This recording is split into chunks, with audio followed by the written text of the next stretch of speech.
Cinema artist hero Shivaji ఈ మధ్య ఒక 2 రోజుల క్రితం ఒక సినిమా ఫంక్షన్లో మాట్లాడుతూ కొన్ని మహిళలకు సంబంధించి కొన్ని వివాదాస్పద వ్యాఖ్యలు చేయడం జరిగింది. వాటిని మొత్తం సమాజం అంతా కూడా ఖండించడం జరిగింది.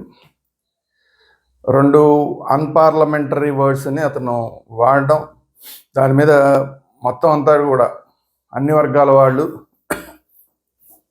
అతన్ని విమర్శించడం జరిగింది. అయితే ఆ తర్వాత అతను తప్పు తెలుసుకుని క్షమాపణ చెప్పడం కూడా జరిగింది. సరే, అందరూ రకరకాల వాళ్ళు స్పందించారు అతను మాట్లాడినప్పుడు. అందులో కొంతమంది మహిళా ఆర్టిస్టులు మాట్లాడారు. Okay, well and good. అయితే నిన్న అతను వచ్చి క్షమాపణ చెప్పిన తర్వాత కూడా ఒక మహిళా ఆర్టిస్ట్ ఆవిడ హీరోయిన్గా అనుకుంటూ మాట్లాడుతున్న ఆ సినీ ఆర్టిస్ట్, నాకు తెలిసి ఆవిడ ఏ హీరోయిన్గా చేసిందో నాకైతే తెలియదు, నేనైతే హీరోయిన్ అనుకోవట్లేదు ఆవిడని.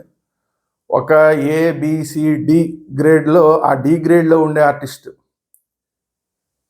ఈవిడ చాలా అతి తెలివితేటలతో మాట్లాడుతూ అతి వినయం ధూర్త లక్షణం అని శివాజీ గారి గురించి మాట్లాడుతూ ఈవిడ అతి వినయం చూపిస్తూ సార్ సార్ సార్ అని మాట్లాడుతుంది. మళ్ళీ శివాజీ గారికి వార్నింగ్ ఇస్తుంది. అతి వినయం ఎవరిది అన్నది ఈరోజు ప్రపంచం అంతా గుర్తించింది ఈవిడ వీడియో చూసిన తర్వాత. పైగా ఈవిడ వీడియోలో మా ఇష్టం డ్రెస్ సెన్స్, అసలు డ్రెస్సింగ్ అనేది అసలు సమస్యే కాదు, క్యారెక్టర్ అనేది ముఖ్యం అంటుంది. కరెక్టే, క్యారెక్టర్ అనేది ముఖ్యం. దానికి తోడు ట్రెడిషన్స్, ఆచారాలు, వ్యవహారాలు, వీటి గురించి కూడా తెలుసుకోవడం అనేది అవసరమని ఆ డి గ్రేడ్ ఆర్టిస్ట్ ఆవిడ ఎవరైతే ఉన్నారో ఆవిడ గుర్తించాల్సిన అవసరం ఉంది.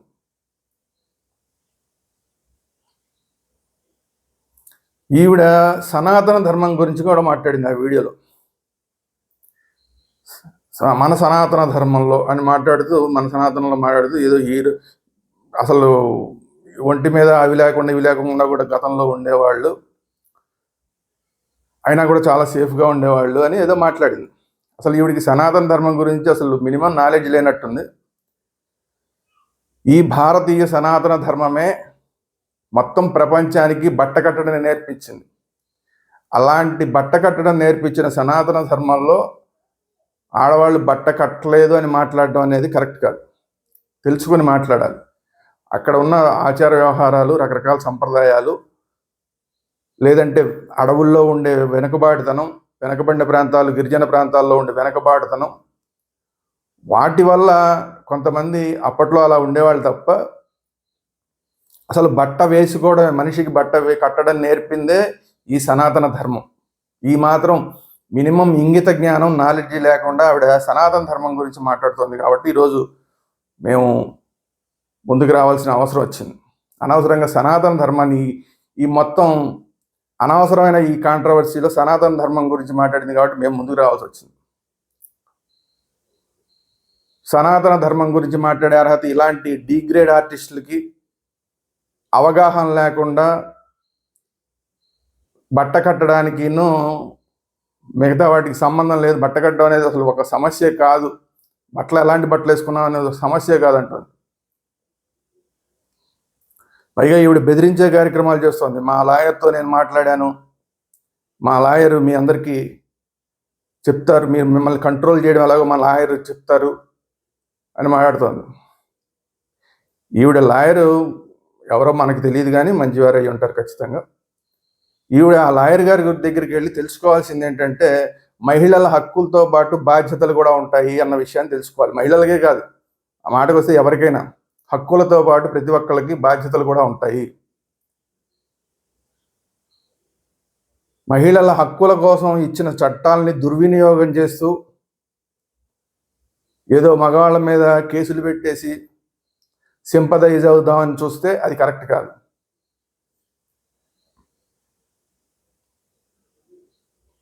ఈవిడ మహిళ ఎలాగైనా సరే వెళ్తాం మా ఇష్టం అని మాట్లాడుతోంది. ఏ డ్రెస్ అయినా వేసుకుని వెళ్తాం మా ఇష్టం, ఎలాగైనా తిరుగుతాం మా ఇష్టం, ఇది నా బాడీ అని మాట్లాడుతున్నారు కదా. తిరుమల తిరుపతి దేవస్థానంలో 300 టికెట్ కానీ ఇంకా పై టికెట్ ఏదైనా ఆర్జిత సేవా టికెట్లు కానీ తీసుకుని వెళ్ళే వాళ్ళందరికీ కూడా ఖచ్చితమైన డ్రెస్ కోడ్ ఉన్నది. సాంప్రదాయ దుస్తులు మాత్రం వేసుకోవాలన్న రూల్ ఉన్నది.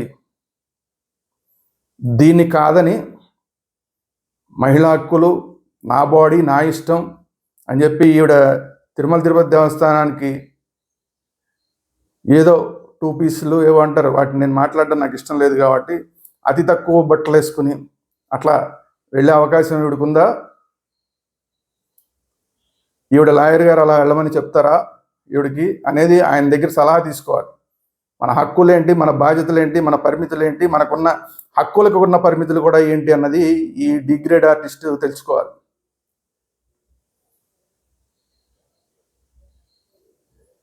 అందువల్ల ఎక్కడ ఎలా వ్యవహరించాలి, సనాతనంలో ఏ సంప్రదాయాలు ఉన్నాయి, ఆ సంప్రదాయాలని గౌరవించడం ఎలాగా, మహిళలకు ఏ సంప్రదాయాలు ఉన్నాయి వాటిని గౌరవించడం ఎలాగా అనేది కూడా తెలుసుకుని మాట్లాడాలి. కేవలం హక్కుల గురించి మాట్లాడితే అదేదో పెద్ద గొప్ప అనుకోవడం కరెక్ట్ కాదు.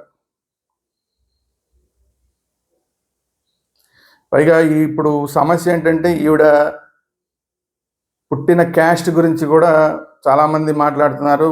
ఇప్పుడు ఆ క్యాస్ట్ కూడా తలవంపుల పరిస్థితి అయిపోయింది. ఇప్పుడు ఆవిడ సనాతన ధర్మంలో ఉండి మా ఇష్టం వచ్చినట్టు కట్టుకుంటాం, లేదంటే అసలు కట్టుకోమన్నట్లాగా మాట్లాడుతూ ఉంటే మా ఇష్టం ఎక్కడ దాకా అయినా తగ్గించి కట్టుకుంటాం మేము బట్టలని మాట్లాడుతుంటే సనాతనవాదులు అది కూడా బాధపడాల్సిన పరిస్థితి. ఆవిడ ఏ క్యాస్ట్లో పుట్టిందో ఆ క్యాస్ట్ సంబంధించిన వాళ్ళు కూడా బాధపడాల్సిన పరిస్థితి. నేను కూడా అదే క్యాస్ట్లో పుట్టాను కాబట్టి ఇప్పుడు మేము సంజాయిషి ఇచ్చుకోవాల్సిన పరిస్థితి. ఆవిడ తరపున మేము ఆవిడ తరపున కాదండి, ఆవిడ ఏమి సంజాయిషి ఇవ్వదు, కానీ ఆవిడ అలా మాట్లాడినందుకు, ఆ క్యాస్ట్లో పుట్టినందుకు, ఆ ధర్మంలో పుట్టినందుకు మేము సంజాయిషి ఇచ్చుకోవాల్సిన పరిస్థితి ప్రపంచానికి. ఆ క్యాస్ట్లో పుట్టిన మహిళలందరూ ఆవిడలాగా ఉండరండి, ఆవిడలాగా మా ఇష్టం వచ్చినట్టు బట్టలు కట్టుకుంటాం అని మాట్లాడరండి. చక్కగా సంప్రదాయాలు ఏవైతే ఉన్నాయో ఆ సంప్రదాయాలని గౌరవిస్తారు ఆ క్యాస్ట్లో ఉన్నవాళ్ళు. అలాగే హిందూ ధర్మంలో ఉన్నవాళ్ళు కూడా హిందూ ధర్మం యొక్క ఆచార వ్యవహారాలన్నింటినీ ఆకళింపు చేసుకుని, అవగాహన చేసుకుని వాటినన్నింటినీ కూడా వాళ్ళ జీవన విధానంలో భాగంగా చేసుకుని చక్కగా సాంప్రదాయ దుస్తులతో ఉంటారు తప్ప ఈవిళ్ళగా మా ఇష్టం వచ్చినట్టు కట్టుకుంటాం, ఇది మా హక్కు మా బాడీ అని మాట్లాడరండి హిందూ ధర్మంలో అందరూ. ఎవరో ఇలాంటి డిగ్రేడ్ ఆర్టిస్టులు ఒకళ్ళిద్దరు మాట్లాడినంత మాత్రం దయచేసి హిందూ ధర్మాన్ని తక్కువ చేసి ఎవరు చూడొద్దండి. అలాగే ఆవిడ పుట్టిన క్యాస్ట్ ఏదైతే ఉందో ఆ క్యాస్ట్, అంటే నేను కూడా అదే క్యాస్ట్లో పుట్టాను కాబట్టి ఆ క్యాస్ట్కి సంబంధించిన మహిళలు కూడా అందరూ అలా ఉంటారండి. ఎవరో ఇలా ఒకళ్ళిద్దరు దారి తప్పిన వాళ్ళు మాట్లాడుతూ ఉంటారు. అది అన్ని చోట్ల ఉంటుంది కాబట్టి దయచేసి ఆ క్యాస్ట్లో పుట్టిన ఆడవాళ్ళందరూ కూడా అట్లా మాట్లాడతారేమో, అట్లా చేస్తారేమో అని కూడా దయచేసి ఎవరు అనుకోవద్దండి. అందరికీ ఇది మా విజ్ఞప్తి. ఇది కాకుండా ఈరోజు ఈవిడ మాట్లాడిన విధానం, వ్యవహారం శైలి చూసిన తర్వాత అసలు మహిళా కమిషన్ కూడా ఎలాగైతే మహిళల హక్కులు కాపాడుతూ శివాజీ గారికి నోటీస్ ఇచ్చారో చాలా మంచి పని చేశారు. శివాజీ గారికి నోటీస్ ఇవ్వడం 100కి 100% కరెక్ట్. 2 తెలుగు రాష్ట్రాల్లోనూ కూడా మహిళా కమిషన్లు చాలా బాగా పనిచేస్తున్నాయి. అయితే నాకేమనిపిస్తుందంటే ఈ మహిళా కమిషన్లకి ఇప్పుడు ఇంకొక బాధ్యత కూడా పెరిగిందనిపిస్తుంది. మహిళల హక్కులు కాపాడడం మాత్రమే కాకుండా మహిళలకి కొన్ని సెమినార్లు కూడా వీళ్ళు నిర్వహించాల్సిన అవసరం కనబడుతోంది. అసలు మన ఉన్న సంస్కృతి సంప్రదాయాలు ఏంటి, ఈ దేశ సంస్కృతి సంప్రదాయాలు ఏంటి, జీవన విధానాలు ఏంటి, ఆచార వ్యవహారాలు ఏంటి, వాటికి అనుగుణంగా ఎలా మహిళలు ఆధునికంగా ఉంటూనే సాంప్రదాయంగా కూడా ఎలా ఉండాలి అన్న వాటి మీద కొన్ని సెమినార్లు. అంటే మహిళల హక్కులతో పాటు మహిళల బాధ్యతలు కూడా ఉంటాయి. హక్కులకు కూడా కొన్ని పరిమితులు ఉంటాయి. ఆ పరిమితుల లోపల మనం మన హక్కుల్ని కాపాడుకోవాలి అన్న విషయాన్ని కొన్ని సెమినార్ల ద్వారా చెప్పాల్సిన అవసరం ఈరోజు మహిళా కమిషన్లకు కూడా వచ్చిందేమో అని చెప్పి నాకు అనిపిస్తోంది. సో దీని మీద కూడా మహిళా కమిషన్లు రెండు తెలుగు రాష్ట్రాల్లో మహిళా కమిషన్లు కూడా దృష్టి పెట్టాల్సిన అవసరం ఉంది. ఇలాంటి ఆడవాళ్ళకి వీళ్ళేదో మా హక్కులున్నాయి, కొన్ని చట్టాలు బాధిత మహిళల కోసం అని చెప్పి చేసిన చట్టాలని ఇలాంటి వాళ్ళు విశృంఖలత్వాన్ని హక్కులుగా అనుకుంటున్నారు. స్వేచ్ఛకి విశృంఖలత్వానికి తేడా తెలియట్లేదు. దాన్ని తెలియజెప్పాల్సిన అవసరం ఇప్పుడు సమాజానికి ఏర్పడింది. ఎందుకంటే కొన్ని చట్టాలు బాధిత మహిళలు బాధితులు కాకుండా ఉండాలన్న ఉద్దేశంతో చేసిన చట్టాలని వీళ్ళు మా హక్కులు అంటూ ఆ హక్కుల మాటున విశృంఖలత్వాన్ని పెంచి పోషించే కార్యక్రమాలు బహిరంగంగా చేస్తున్నారు. కాబట్టి ఇప్పుడు సమాజానికి బాధ్యత పెరిగింది. ఇలాంటి డిగ్రేడ్ మాటలు, డిగ్రేడ్